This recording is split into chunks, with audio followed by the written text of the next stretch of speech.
Мыйзамында жазылған. Бийлик бул элдик. Өлкөнүн жетекчиси өлкөнүн кожоюну пайда болгондо чечилет. Бизге ишеним пайда болгондо чечилет. Мен билип аткан чындык, азыр айтылбаса, ушул жерде азыр сактап турабы же колдон ийип кетти. Чынчыда пайдаланып жатканы карыздыктын жатканы көп. Акыйкаттын алсынап жатканы. Объективную чагылдырып берет деп düşünüyoruz. Здравствуйте, уважаемые представители средств массовой информации. Позвольте поблагодарить вас за то, что вы принимаете участие в нашей пресс-конференции. Надеемся на объективное. Сейчас слово предоставляем единственному легитимному премьер-министру Садыр Жапарову. Саламатсыздарбы, урматтуу журналисттер. Мен сиздерди атайын пресс-конференцияга чогулткандын bir sebebi var. Antkeni Kırgız eline, бүткүл Kırgızstandıklarga kayırılgın gelip turat. Keçe günü parlament çoğulup, bardığı köpçülük doğuş menen meni premier ministri kılıp dayındaşkan.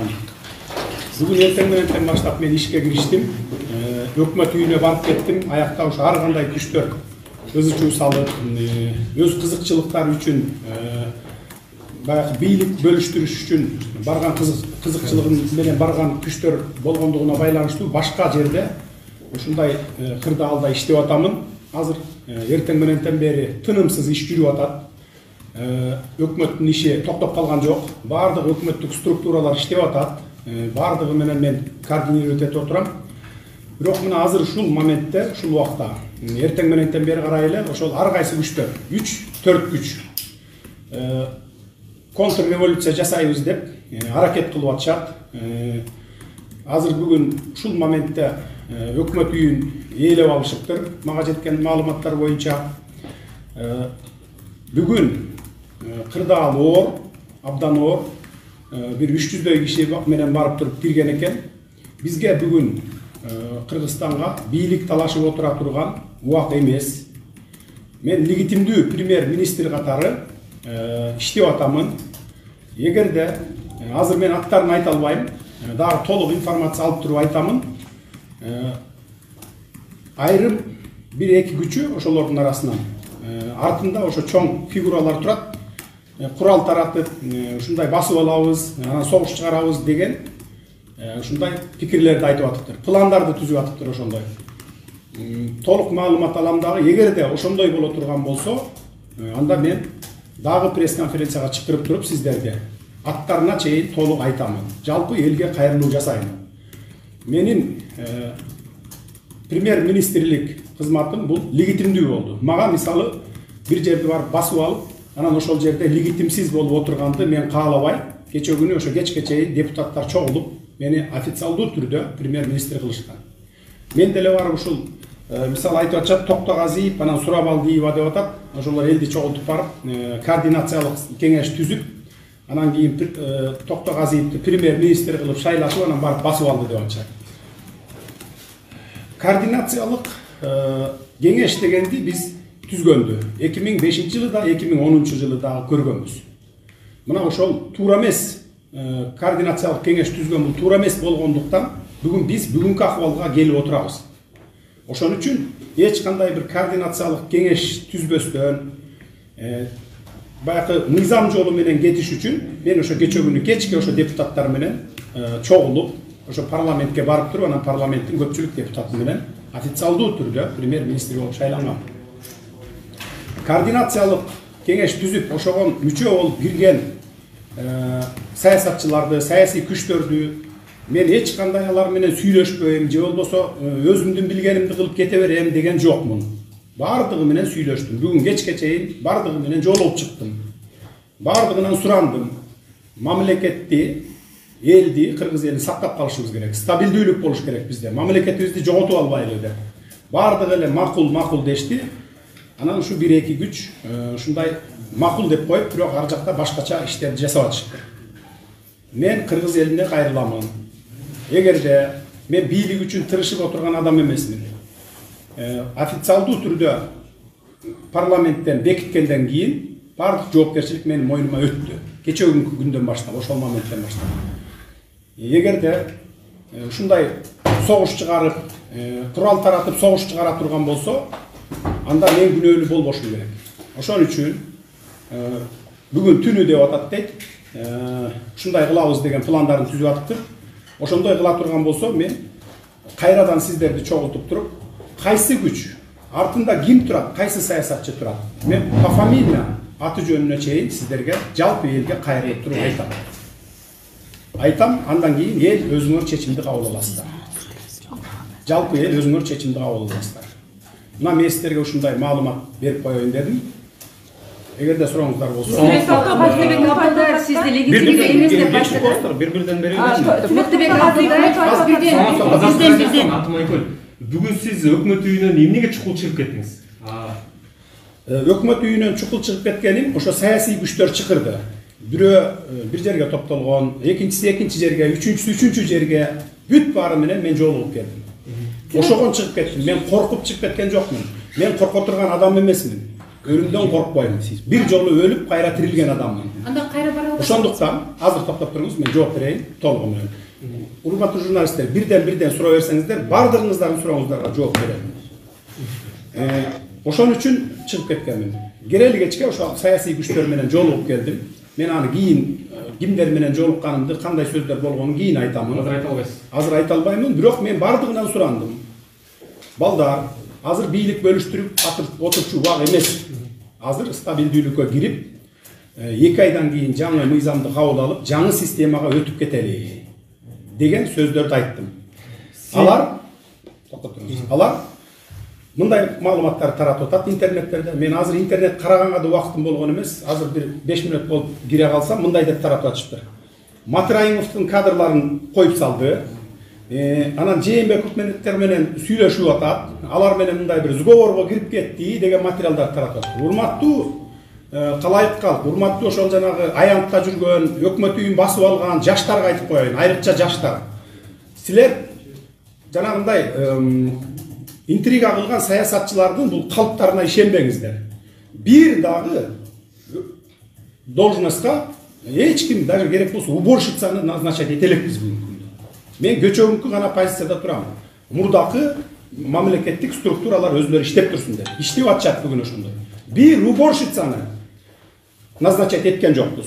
Бул калп атайбай элди дүрбөтүш үчүн жаш балдарды түшүнүгү жок, жаш балдарды алып келип алып туруп 11-класстын балдары жүрөт дейт, мектептин балдары. Мектептин балдары эмнени түшүнөт ошол жерде? Ошентип ушундай кылып атат. Буга ишенбеңиздер. Ош областына Калмаматов дегенди дайындап койду дептир. Ал өзү келип эл отургузду деп кечөө мурда күнү отурган экен.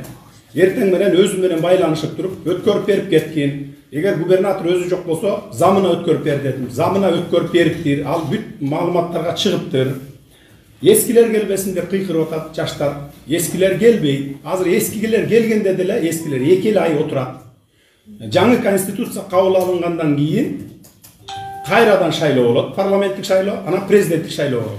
Мен ушул бүгүнкү өкмөт үйүн басып алып атканга, ушу Токтогазиев мырза, Сурабалдиева мырзага мен таң калып отурам. Премьер-министр болгусу келсе, президент болгусу келсе, мына шайлоого барбайбы? Кайра депутаттык бир мандаттуу округтан депутаттарды шайлайлы деп атабыз. Барбайбы? 2 айга премьер-министр болом деп эмне кылат? Эгерде сиз ошо убактылууладыр өкмөттүн башын жетектеп атасыз, сиз шайлоого барасызбы, барбайсызбы? Шайлоого эгерде мени каалабаса, ушул күчтөр каалабаса, мен барбайм шайлоого.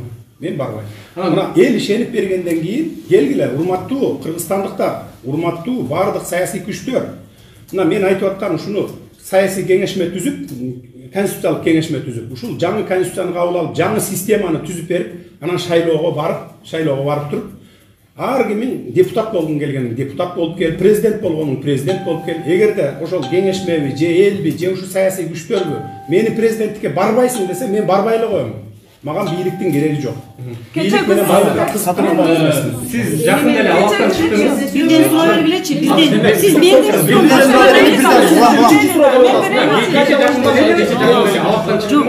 эл арасында сөз жүрүп атпайбы? Ушу Жээнбековдун, Матраимовдун кландары жана криминалдык топтор жанагы кандидатурасын көрсөтүп, берип атпайбы суроо? Сиздин талапкериңизди бийликчил партиялар колдоп берди да. Сиз буга кандай комментарий бересиз? Мисалы бардык депутаттар, бардык партиялар ал жака чогулган жок да мисалы. Эми мен аларды кайсы партия чогулду, кайсы күчтөр чогулду мен билбеймин. Алардын көбүн тааныбаймын дагы депутаттардын. Бирок азыр алардын баары мен үчүн колдош керек эмес. Ошолордун баары азыр мамлекетте стабилдүүлүк болуш үчүн, баягы мыйзамдуу жолго түшүп кетиш үчүн колдоп бериши керек. Мейли кимиси болбосун.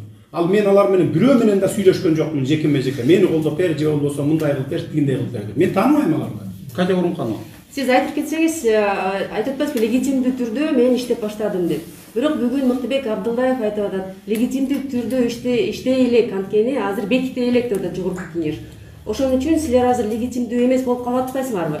Бул биринчи суроо. Экинчиси, сиз кандайча кече эле чыгып, кече эле ушу премьер-министрликке отуруп калдыңыз да, анан эмне үчүн ушу бир күндүн ичинде баардык соттук чечимдер кабыл алынып калды?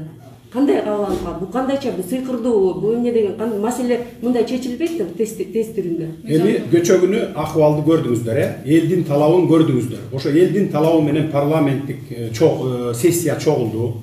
Элдин талабы менен ошонун баардыгы чогулуп туруп мени назначать этти. Анан Мыктыбек Юсуповичти мен билбейм, кандай интервью бергенин. Кечөгүнкү сессиянын жүрүшүн баардыгыңыздар түз эфирден бердиңиздер, баардыгы сакталып турат да. Баары чогулду, көпчүлүгү чогулду. Көрдүңүздөр да баарыңыздар. Анан шайлашты. Анан калган жагын мен билбейм. Кандай деп интервью мен окуганым жок. Экинчи маселе боюнча жагы ошо бир күндүн ичинде эле баары чечилип калган, анан деген ушу премьер-министрлик өзүңөр келдиңерби же сизди ким? Депутаттар айтты, мен премьер-министрге көрсөтүш үчүн соттолгондугу жоюлуш керек деп. Адвокаттарым сотко берген экен, сот карап туруп чечип берди. Демек сиз өзүңүздү мыйзамдуу деп эсептейсиз? Мыйзамдуу. Кече күнү бүгүн Элвира Сурабалдиева мындай айтты да, кече күнү Садыр Жапаровдун тарапташтары Жогорку Кеңештин депутаттарын коркутуп алып келип шайлатты деп. Бул боюнча эмне айта аласыз? Бул калп сөз. Эч кимди коркуткан жок. Эгерде бирөө коркуткан болсо айтсын. Бардыгы өзү келип, кирип, кайра шайлап берип чыгып кетишти. Бирөө бирөөнүн чекесине черткен жок. Коркутуп эч кимди чыктырган жок. Айтсын. Садыр мырза, Тилек Токтогазиев сиздин премьер-министр болгонуңузду легитимсиз деп айтып атат. Ошондой эле сиз менен сүйлөшүүгө дагы барбай турганын айтып атасыз. Сиз ошол менен сүйлөшүүгө даярсызбы? Мен даярмын. Эгерде легитимсиз деп аткан болсо, ал Токтогазиевдин өзүнүн ою, өзүнүн пикири. Ал балким ошо мамлекеттик кызматтарда иштебегендиктен жакшы билбейт болсо керек. Ошон үчүн айтып атса керек легитимсиз деп. Ал өзүнүн пикири. Ал эми мен эч ким менен сүйлөшүүгө барбайм деген жокмун. Мен азыр эле айтып өттүм, бардыгы менен кыдырып, жолугуп сүйлөшүп келдим. Азыр дагы сүйлөшүүгө даярмын. Сүйлөшүүгө даярмын. Вчера Мыктыбек Абдылдаев сказал, что коалиция большинства депутатов поддержала кандидатуру Садыра Джапарова, но чтобы полностью парламент поддержал, нужно, чтобы Садыр Джапаров принес свою программу, нас ознакомил, и после этого парламент поддержит, после этого он станет легитимным главой правительства. Да? Что вы по этому поводу скажете? Это по закону он сказал. Я не слышал, Мыктыбек Юсупович какое интервью давал.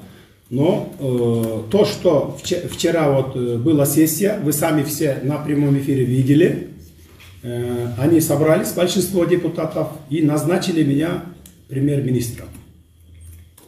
Премьер-министром назначили. А ихние там протоколы собрания, там то, что провели комитет, заседание комитета, все там законным путем они провели сессию. Хорошо, вы кого видите в своем правительстве, да, из, получается, в Кабмине, да? Пока никого мы не планировали. Я еще не успел на это. Я же поэтому говорю же, я готов со всеми сидеть за стол переговоров и обсудить кандидатуры. Может быть, там от какой-то партии, может быть, молодые, там, продвинутые, грамотные, без проблем, без никаких проблем мы примем предложение их. Келиңиз, сиздин сурооңуз. Сиз биздин азыр президент Сооронбай Жээнбеков легитимдүү президент менен жолуктуңузбу? Эмне талкууладыңыз? Жок, же жолугайын деген ниетиңиз барбы? Президент менен жолуга элекмин, каякта экенин дагы билбейм. Ал боюнча ал маселеге чейин жете элекпиз. Ал эми бүгүнкү күндө действующий президент болгондон кийин Сөзсүз түрдө жолугушубуз керек, анын маселесин чечишибиз керек. Менин жеке оюм өзү арыз жазып берип кетиш керек деп ойлойм. Өзү арыз жазып берип кетиш керек. Эгер өзү арыз жазып берип кетпесе, анда баягы туура эмес маселелер боло берет да баары бир. Сиз өзүңүздү азыр мен легитимдүү премьер-министрмин дедиңиз, анда эмне үчүн өлкөдө тартипке келтирди атасызбы? Мисалы үчүн кечээ кызычуу болду. Сурооңуз жакшы суроо. Өзүңүздөр акыбалды көрүп турасыздар да. Күч органдары жарымы баягы жумушка чыкса, жарымы чыкпай, ушундай атат, коркуп атат. Анткени баягы эл менен кагылышып кетүүдөн коркуп атат дагы. Ушундай акыбал жаралып атат бүгүнкү күндөчү. Атак бирок баары бир эле азыр баардыгын координировать этип иштеп атабыз. Акыбалды көзөмөлдөп атабыз. Колдон келишинче көзөмөлдөйбүз. Дыйынды балдарды даярдап атабыз. Баягы милициялар менен кагылышып кетпеш үчүн деп атабыз да. Ошон үчүн баардыгын алдын алып атабыз. Кезек менен белгилечи. 5-суроон берип атасыз. Башка журналисттер бар да, суроо берсин. Көпчүлүк депутаттар мен алтымыш. Эл айтып атат да. Садыр Ташиев Жээнбеков менен барып сүйлөшүп алыптыр. Алардын артында Матраимов турат, Алдар Жапаровдун артында да Матраимов турат. Мынакей сизди азыр мен деген адам көрүп атат түз эфирдечи. Сиз Куран алдында бурандыган айтууга даярсызбы? Менин артымда Жээнбеков жок, менин артымда Матраимов. Барбы Куран? Жок, сиз айта бериңиз, эл көрүп атат. Болду, Куранды кармап туруп айта алам. Кудай төбөдө карап турат. Ни Матраевым, ни Жээнбековым не встретились мы. Я не встречался ни с кем. Бүгүн жаштар митингге чыгышты да, эски саясатчылар бийликти кызматты талашып атат депчи, ошол жерден жалындуу сөздөр айтылды. Силер ошонун алардын айткан сөздөрүн эске аласыңарбы же өз алдыңарча эле чечим чыгарып, баарын чечип койсуңарбы? Жок, андай кылбайбыз. Эски саясатчыларды мен деле, менин жүрөгүмдө деле баягы келтирбейли деп атам. Жаштардын талабы туура, эң туура. Эски саясатчылар келбей эле койгон жакшы бийликке. Аны келтирбей эле койгон. Бирок келип калса деле баары бир 2 айдан кийин кайра алмашат да баардыгы. 2 айдан кийин жаңы система кирсе, жаңы кызматкерлер баардыгы менин жеке оюмда баягы жаңы структура түзүлгөндөн кийин министрликтерде жаңы түзүлөт. Андан кийин ошо министрликтер жаңы түзүлгөндөн кийин баардыгы заштат чыгат, сотрудниктердин баардыгы уборщицага чейин, мисалы пол жугуштарга чейин. Андан кийин кайра ошол министрликтердин баардыгына конкурс менен алынсын деп атам. Конкурс менен алынганда дагы мисалы кесиби айыл чарбачылык болсо, ал министр финанс министрлигине барып иштегенге укугу жок болсун деп атам. Же болбосо дагы башка бир тармакты окуп бүткөн болсо специалист, анан дагы туура эмес баягы өзүнүн кесибине жараша министрликке барбай эле койсо деп атам да. Илгери СССР мезгилинде өзүңүздөр билесиздер, ар бир министрликте өзүнүн кесипкөй адамдары болчу. Баягы вузду бүткөндө диплом аласың го. Ошол гана направление менен жумушка кетчү. Мугалимдикти бүтсөң, только мугалим гана болуп иштечүсүң. Юрист болуп бүтсөң, юристтикте только юрист болуп иштечүсүң. Эгерде экономист дегенди бүтсөң, только экономист болуп иштечүсүң. Азыр бизде деген мамлекеттик кызматтарда баардыгы мондай каша болуп аралашып калган да. Мен ошонун баардыгын бир руслого салалы деп атам да, бир жолго, түз жолго салалы деп атам. Өлкөдөгү башаламандыкты толугу менен качан токтотосуңар? Эми колдон келишинче аракет кылып атабыз. Эми мени ушинтип иштетпей, убакытымдын баарын алып, ар жака бер жака сүйрөп атса, кантип токтотобуз? Кантип токтотобуз? Мен мынакей эртең менен бери ишти чалабыла иштеп, ошол аралыктарда ар кайсакта ошол күчтөр менен жолугушуп жүрдүм. Суранып жүрдүм баарынан. Стабилдүүлүктү сактап калалы, мамлекетти сактап калалы, андайга барбаңыздар деп. Рахмат. Кийинки суроо. Суроо эле улайда, мисалы ошо баянда жаштар элдер чогулуп атат, ошо жанагы эски саясатчылар келбесин деп, мисалы ошол жака республика бир катар партиянын өкүлдөрү бар эле. Мурда эле саясатта жүрүшкөндө алар трибунада келтирбей койду. Эми элдин сүрү деген элдин сүрү да. Алардын ою боюнча сиз деле эски саясатчылардын катарына кирип атасыз да. Буга кандай көз караш? Ал жаштардын талабын мен билип атам. Эски жана коррупционер, ичкиш жегич, кыргыз мамлекетине зыянын тийгизген саясатчылар жөнүндө айтып атат. Менин бир тыйындык зыян келтиргенимди билесизби мамлекетке? Айта аласызбы? Мамлекетке зыян келтирген. Же бир жерден бир сом мурдап алган деген менин аркамда макам барбы мойнумда?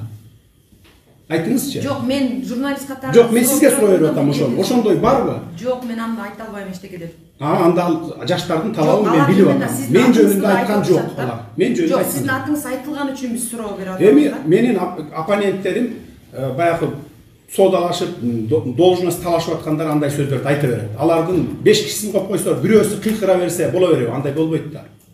Демек ошол жаштар менен сиз биргеликте сүйлөшүп, мындай пикир келишүүгө барууга даярсызбы? Мен сүйлөштүм. Не только даяр эмесмин, мен дагы барып жолугуп сүйлөшүп атам жаштар менен да. Эртең мененден баштап сүйлөштүм. Ар кайсы күчтөр бардыгы бар. Рахмат. 10 чакты жаштар менен сүйлөштүм. Мындай кылбагыла деп түшүндүрүп айттым. Арасында түшүнгөнү бар, түшүнбөгөнү бар. Мисалы, могул системаны мен айтып атпайм да, азыр мындай бир мыйзамдуу жол менен кетип атабыз биз, ошондон чыкпайлы десең, түшүнбөйт, такыр башканы айтып атат да, талап кылып атат. Ал андай болбой калат десең, алар ойлоп атат, как будто мен бир жеке кызыкчылыгым үчүн ошону ушинтип болбой аткандай көрүп атат да. Мага мен жеке кызыкчылыгым үчүн эч нерсе жасабайм. Бүт бардыгын только мамлекеттин, элдин кызыкчылыгы үчүн жасайм. Мен муну эгерде убакыт беришсе, ушул күчтөр мага азыр каршы чыгып аткан күчтөр мага 10-15 күн эле убакыт беришсе, тынч болуп эле. Мен бардык ишим менен көргөзөм, мен сөзүм менен эмес. Ишим менен көргөзөм. Ошон үчүн мына кыргыз элине кайрылып атам. Эл ишенип алып келип отургузуп, мынакей деп бардыгын тең бүтүрүп кеткенден кийин мен элдин ишеничин акташым керек. Можете прояснить один момент? Вчера все же за вас сколько депутатов проголосовало? Нам вчера официально сказали, что 67 депутатов, но сегодня Джанар Акаев и другие действующие, еще легитимные депутаты сказали, что не больше 30. Действительно, мы вчера сами были на сессии, все 67 депутатов мы тоже не увидели. Проясните, сколько все же депутатов за вас проголосовало? И главная цель, второй вопрос, главная цель революции была, и сегодня требуют, чтобы во власть пришли новые лица. Считаете ли вы себя новым лицом или все же старым политиком? Спасибо. То, что там 67 голосов, это озвучили на сессии, я тоже слышал, но не видел документы. Но сказали 67 депутатов. Из них там, по-моему, 2 или 3 там была доверенность. По доверенности было. По доверенности. Ну, кому-то вот доверенность дали, и поэтому доверенность проголосовали. А сегодня я слышал, что они якобы они отзывают там свою доверенность. Если даже отзывают, да, сегодня хотят отзывать, например, это уже нелегитимно. Раз вчера дали, сессия прошла, уже это поздно уже отзывать. Присутствовали ли все 67 депутатов вчера на сессии? Потому что мы... Я не знаю, я не считал, у вас был прямой эфир, вы все снимали, вы видели, это вы сами посчитайте. Я депутатов даже на лицо некоторых не знаю вообще. На второй вопрос. Считаете ли вы себя новым лицом или же все же старым политиком?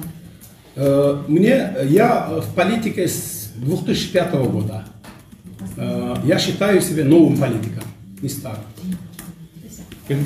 Сатым Нуркожоев, айтсаңыз, сиз өзүңүздү легитимдүү премьер-министр катары айтып атасыз. Анан бүгүнкү күндө өлкөдө мыйзамсыз иштер аябай көп болуп атат да.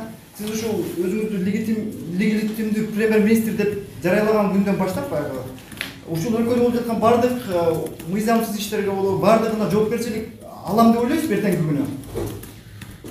Мен жоопкерчилик алганга даярмын. Бирок мен дагы бир жолу кайталап коеюн. Баягы только бийлик гана керек болгон. Мамлекеттин стабилдүүлүгү, мамлекеттин жок болуп кетиши, элдин баягы бири-бири менен кагылышып кетип, атышып, кырылышып кетиши, аларга бир тыйын болгон, бирок бийлик үчүн деген күчтөр мага тоскоолдук кылып атат. Ошондуктан мен кайрылып отурам сизге. Дагы бир жолу айтам, кайталаймын, жалпы элге кайрылып атамын. Маган ишеним көрсөтүп, ушинтип отургузгандан кийин мен жоопкерчиликти алышым керек. Эгерде ошол күчтөр дестабилизация кылып, ар кандай ушундай кагылышууга, граждандык согушка алып бара турганын мен көзүм жетсе, дароо баарыңыздарды чогултам да жалпы элге кайрылуу жасаймын дагы. Анда уже мен жоопкерчиликти албайм.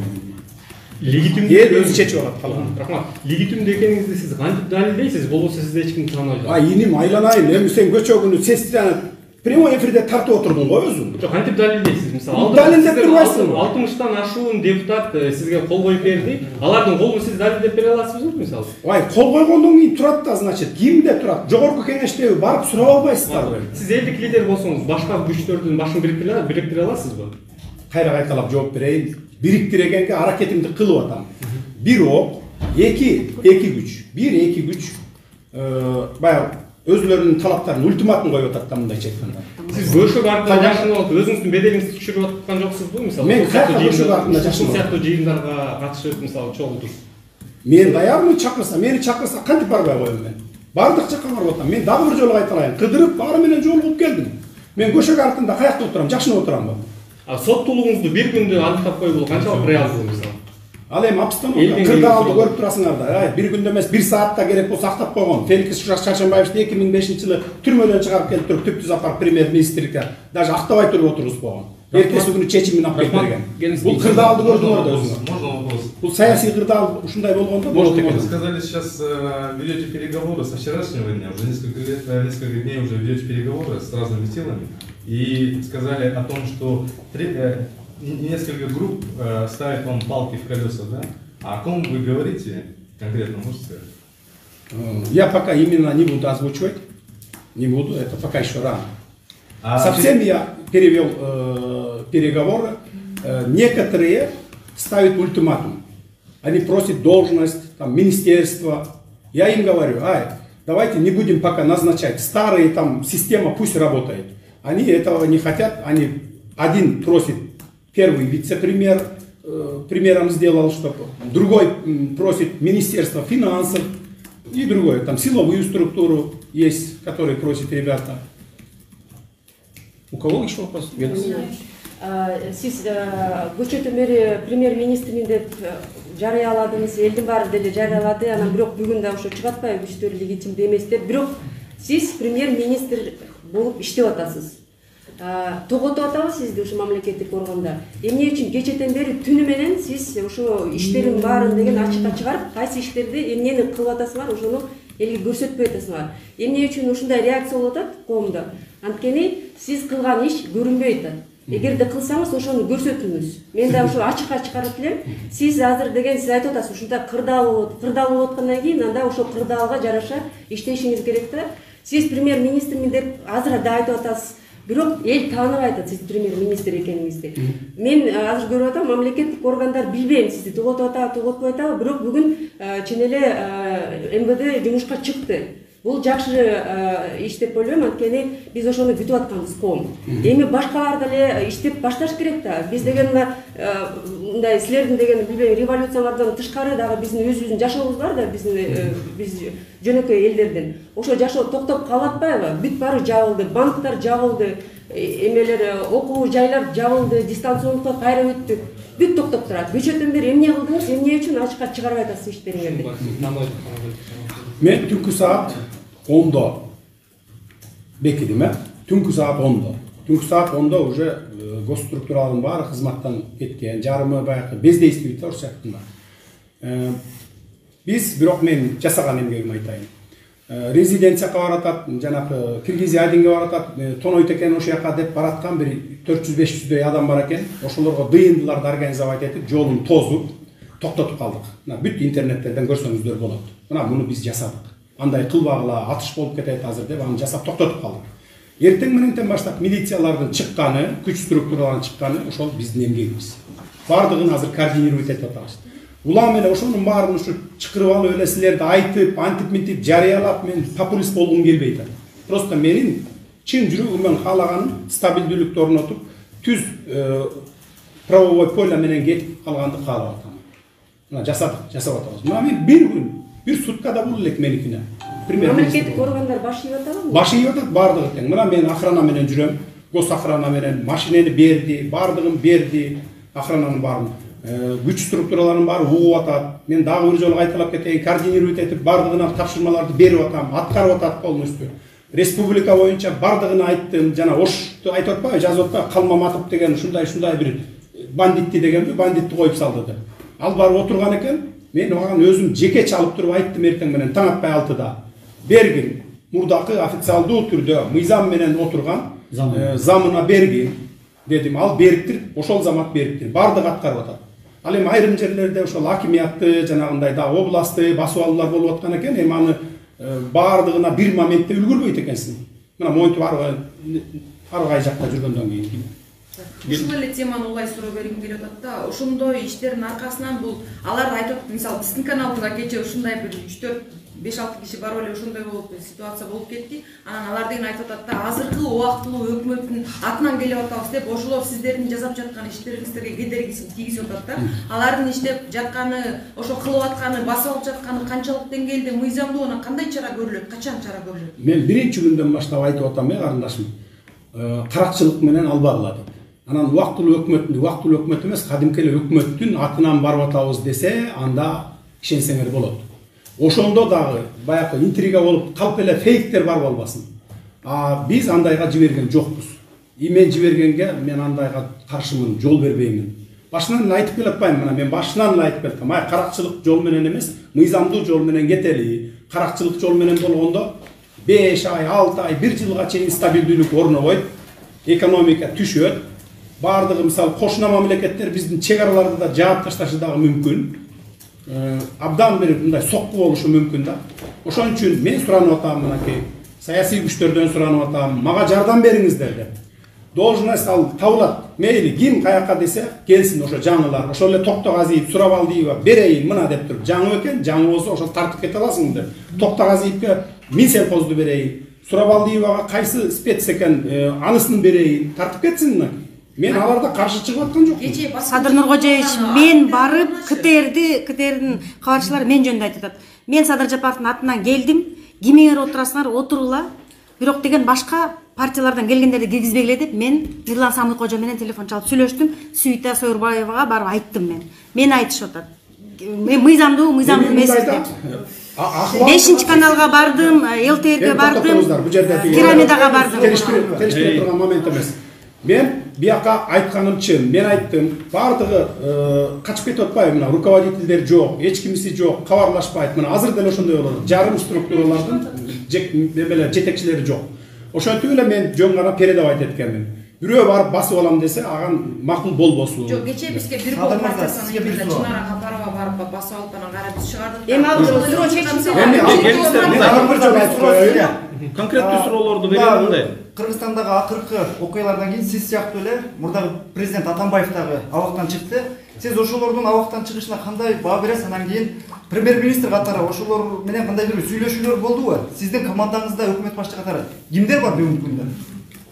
Менин командамда азыр жалгыз өзүм бар. Биринчи суроо. Ошол мына Токтогазиевди да чакырып атам кел деп, Сурабалдиеваны да чакырып атам, Жанар Акаевди да чакырып атам.